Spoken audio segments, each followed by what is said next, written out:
So good morning, it's Drew from Atlantis, and today we're in Rockaway, New Jersey, about to completely reno an existing pond and convert it into our new Patio Falls 14-foot pondless waterfall. This is a pretty big pond. I mean, this is over 25 feet long, about 20 feet wide this way, and about 3 foot deep.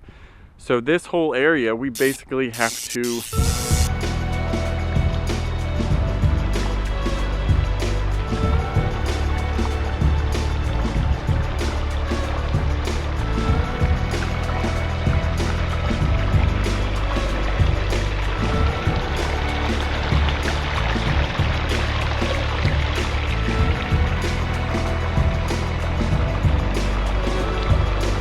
get rid of all the water, pull apart all the rocks, remove the liner that's under here, fill it in with some very good compactable soil, and then basically start fresh and move our waterfall over to this section here. There are a couple of very large boulders, very cool boulders with some lichen and some moss growing on them, and then pull apart that waterfall and shift everything this way so it'll face the patio that I'm standing on now. So this is directly across from their pool. They've got a nice little pool house there and an awesome fireplace and seating area over here. So we want to angle that waterfall so it's facing us sitting on this patio.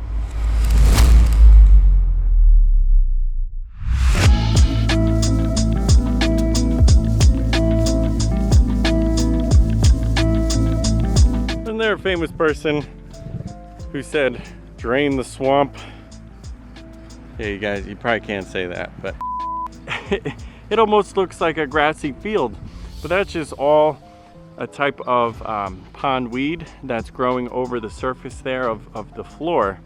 It's actually kind of neat how it grows. You can't even really see a root structure on it, but it is everywhere. So we're just draining this down, and then we've got all of the area prepped for our machine to be able to come in. We've started to take down sections of the fence. Once this is drained, we're going to start cutting out this liner, pull that out, and then start pulling apart our sides, because we're going to have to bring in probably 20 plus yards of fill soil to get this thing leveled up to about this height over here, so we can then basically compact it down, get it nice and level, have a blank canvas, and then we can start excavating the new basin and framing out how we're going to build this waterfall.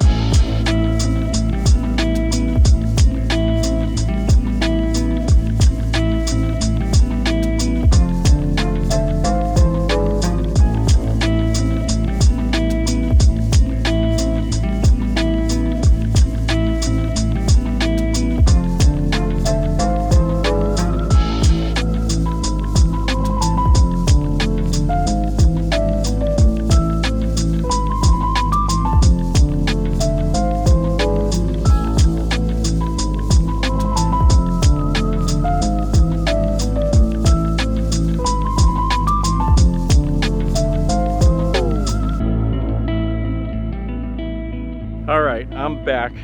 We've moved so much dirt, it's almost hard to comprehend how much it took to fill in this old pond, but I think we're finally there. We got some left over on the side, and I got one more truckload full of soil, which we're gonna be able to use to build up the elevation for the start of the waterfall, and then graduate everything down, mix it in with some of these large outcropping boulders, and then we can start building a waterfall. What these guys were working on was getting in the basin over here, which includes our pondless pump vault, and then room for 8 of these small aqua blocks. Now this is going to be basically an underground water retention area where the water gets pumped up and then circulates back down the stream and waterfall into this area. Next step, after these go in, we're going to have to flip the liner back on all sides, backfill with some soil, pack that in, because we don't want these blocks shifting or moving around.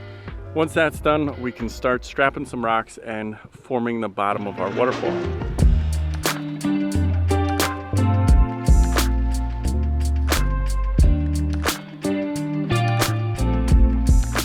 So one of the things we love most about putting these waterfalls together is that it's like a puzzle. There is no instruction manual, there is no picture to follow.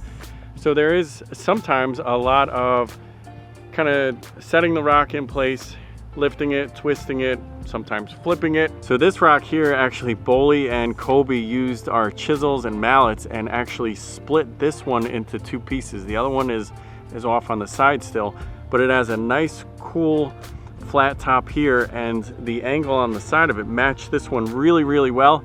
So we're thinking we're gonna keep it here, and the waterfall behind it will crash down, hit this surface, channel down this way because of the slope of that rock, but then with the volume of water we're gonna have with the pump we're using, it's also gonna be coming over the face of this. So we'll find another little rock just to kind of hide the bottom of this one. The rest of this is gonna be gravel over here, and then we need a nice big frame rock to fill this space over here. So all of that water coming down has to come through this channel and then over this bottom spillway stone.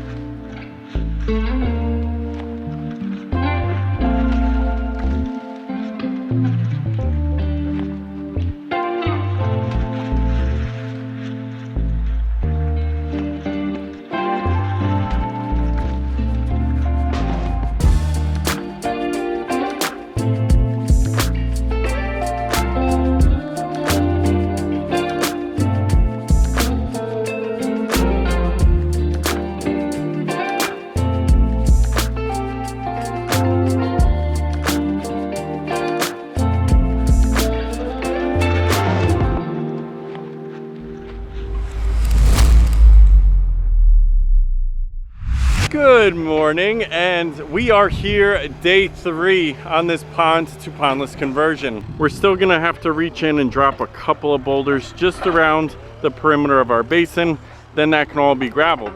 But what we're talking about is these big rocks on the side. These are what we call an outcropping stone, just kind of lays off to the side of the main feature, but kind of ties it in so it's not just a bunch of rocks all here and then none around it, because that wouldn't appear naturally. These are ones that tumbled off and kind of just landed off on the side where they're at. So what we're gonna do is finish off this side here. I'll work on finishing this edge around here, get this all situated, get a light in at the bottom to highlight these falls, and then we'll just keep working our way backwards. So we're gonna get started.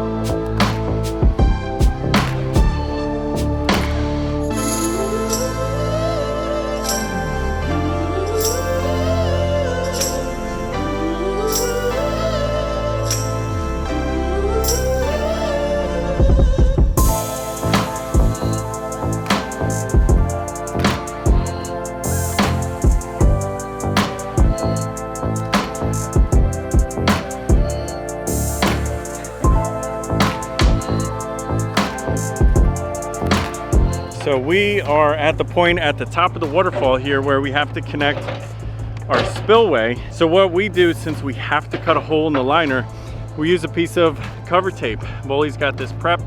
We put our liner primer on there, letting it wait a minute or two to tack up real well. And Boley's going to affix that piece of cover tape right onto the liner. Now what that does, since we are cutting a hole in it, the liner sometimes has a tendency to tear, so that is going to prevent any kind of tearing since we do have to put a hole through it. So what he's gonna do next is match up the hole to the back side of this, cut it a little bit smaller because this is pliable, it will stretch over there, and then screw that bulkhead fitting onto the back with the rubber gasket on both sides, and then we have our watertight seal. What he's also done here is he's countersunk this down below grade. So this way we can completely bury it and disguise it with Rockwork. And then the water will actually come out the spillway, well up a bit, and then come over this first spillway. So that's how we make that connection. We've got our piping around to the back. Once he's got that through the liner, we'll just use a 90-degree fitting and connect that all together, bury everything, and this area is just about complete. I'm working on getting some edges wrapped up still. Colby is doing some cleanup over on that edge, starting to remove any of the excess rocks we're not going to need, put them in the truck so we can start cleanup, because once this thing is finished, it's going to get a rinse down, fill it up, and then we are ready to plug this thing in. So close, yet we still have a bunch to do, so hang on.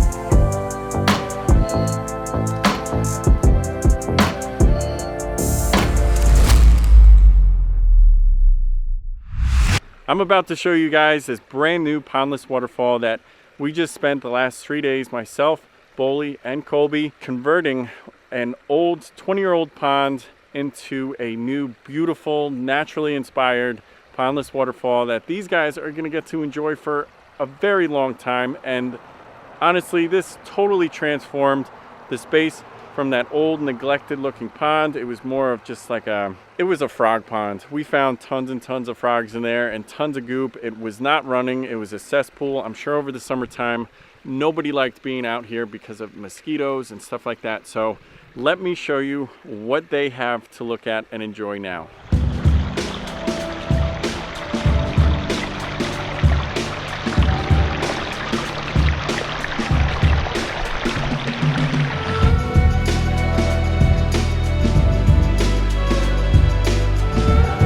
So here we have a brand new Pondless waterfall, 14 feet long from down here up to there, over 2.5 feet of change in elevation. So we've got multiple cascades and drops.